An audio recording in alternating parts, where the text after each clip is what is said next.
Get your quarters ready. This is the History of Gaming podcast, and I'm the final boss, Zach Natto.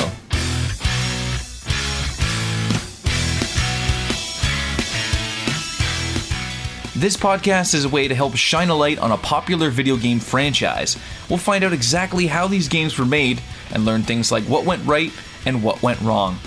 And at the end, I sit down with someone who's passionate about the series, and they give you a fan's perspective of what makes this game so great.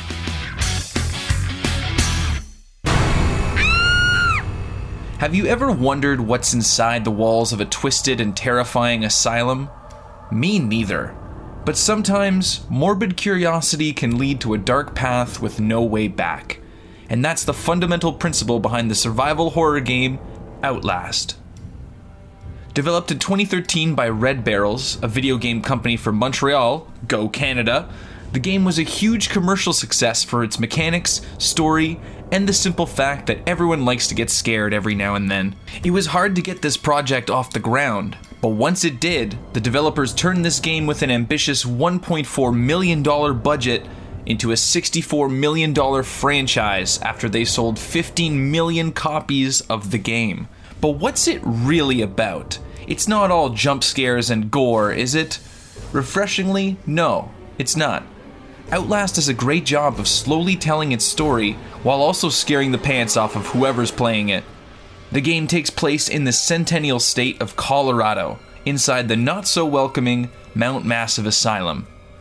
It's been abandoned for years, or at least that's the cover-up.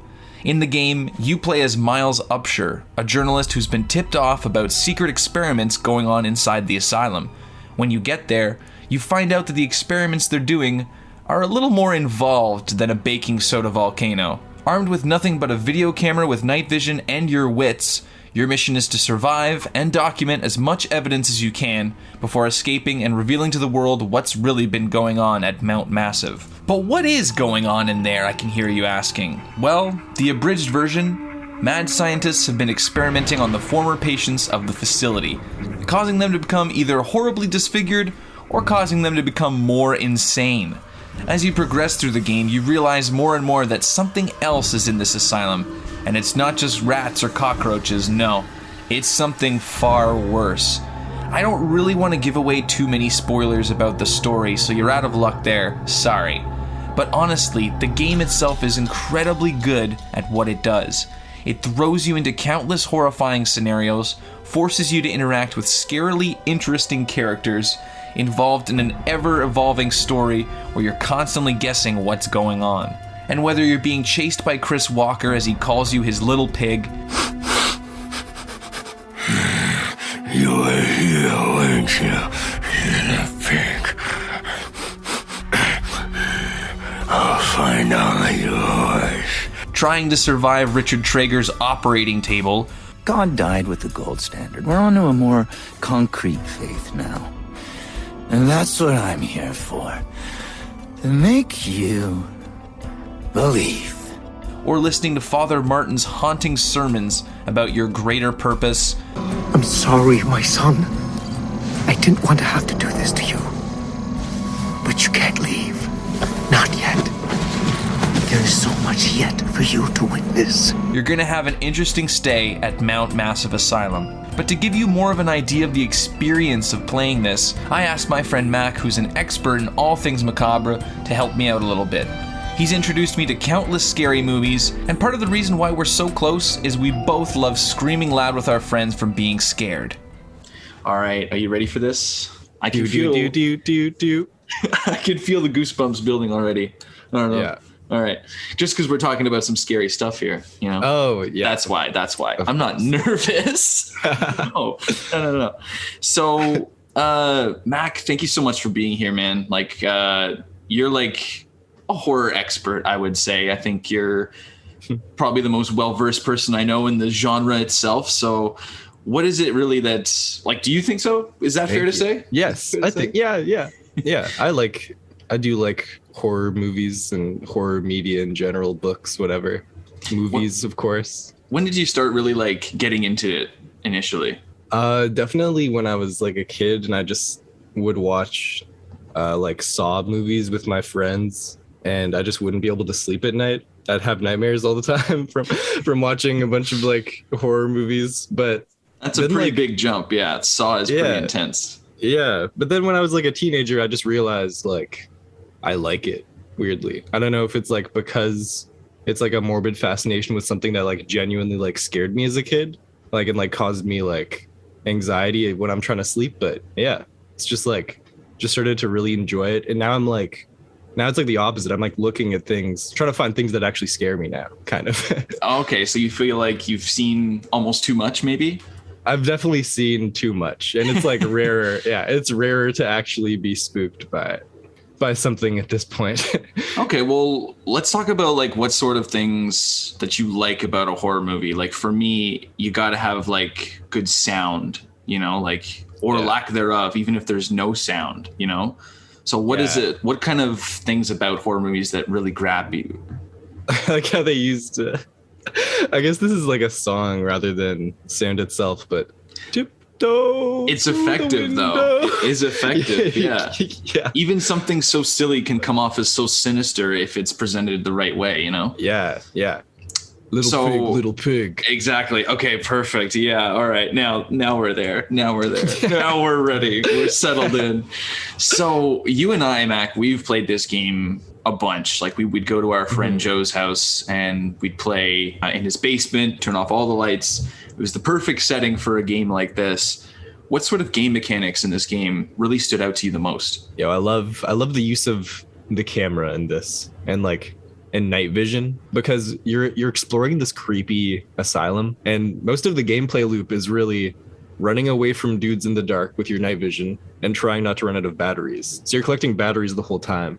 And it's really this like spooky experience of like, wow, I only have like this many batteries left and I'm getting chased by a guy who doesn't have a nose. It's very, very disturbing. It's a very disturbing experience. Definitely. And part of that, like the disturbing nature of it, it's in an asylum. It starts out, you have no idea what's really going on. There's just people who are just horribly disfigured. And as this game progresses, it raises more and more questions. And I remember like going through it with you, we would be like hiding under beds. We'd be hiding in lockers, getting lost all the time because we're trying to find our way through this asylum, being chased by these killers. And we'd be getting lost and forgetting what we had to do to begin with, what the next stage would be, So I think that's a really cool part of the game where it has you on edge the entire time. You're stressing about the batteries. You're stressing about getting lost, that sort of thing. It's also interesting how something that isn't a part of this gameplay loop that is usually a part of others is there's no combat. That's true. You have no way to defend yourself. Yeah, you have no way to defend yourself. It's the same. It's they're borrowing it from Amnesia: The Dark Descent, but it's like I think it's great. It just makes you feel so hopeless. Like the only thing you can do is run, hide, and you're picking up batteries and just trying to survive. Yeah. What was the scariest part for you? Yeah, the scariest part for me was probably any encounter with these two characters called the twins. They're just these two identical twins who are completely naked. They're just like walking towards you. There's like a hallway where you're walking in one direction and then one twin kind of walks out of the darkness, muttering things to himself, or muttering maybe about eating your liver, your tongue or something. I want his tongue and liver. And so you turn around, of course, down this narrow corridor, and there's the other twin. They are yours. We give him a running start. There's an idea.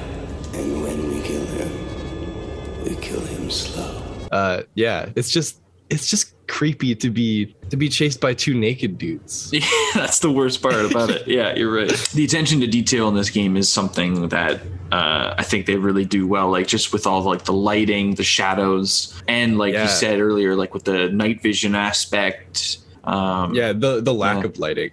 Yeah, for sure. Yeah, like constantly looking at the world through the night vision really adds something to it, and just constantly being shrouded in darkness. Do you think horror games are scarier than movies? I think in a sense, yes, because it puts you in the driver's seat. You're not watching somebody make these decisions. You have to make these decisions. Yeah, you're totally immersed for sure. Yeah, and like the camera, you just feel like you're the one being chased by these cannibals and stuff. Yeah, you're losing pieces of yourself along the way. Like you're losing fingers, you're losing blood, who knows? You lose your sanity at the end, and in the end, you kind of lose, I guess, yourself. Eminem, boom, boom, boom, boom, music. boom, yeah.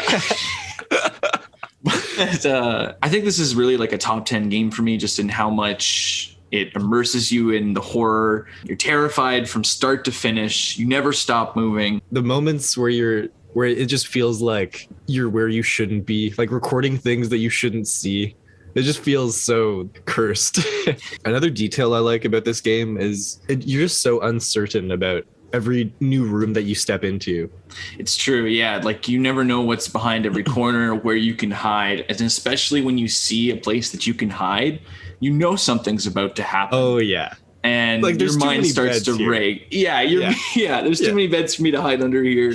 Yeah. There's too many lockers. I know I'm going to have to remember where this locker is for later. Yeah. I think just the overall environment is just really good. I think it's one of the best survival horror games out there. Definitely one of the best. Yeah, go out and buy it. Go out and buy it and play it if you haven't already. Mac, I can't thank you enough for being on this show. Playing this game was one of the best memories I've ever had playing a video game ever. Do you have any like final thoughts about this game? You gotta get your friends together now that you're all vaccinated. You go to your basement, you turn off the lights, you play Outlast. Okay? That's what you should do, CKDJ listeners. That's what I did with my buddy Zach back in 2013. Yeah, and we had a blast. We had a blast. We had a blast. See, look how much we talked about it. Yeah. Thanks again to my buddy Mac for being brave enough to talk about this game again. I hope you weren't too scared by the stuff we talked about in the episode, but if you are a fan of horror, you're going to love the game Outlast. I'm the final boss, Zach Nato, on the History of Gaming podcast. Thanks for listening.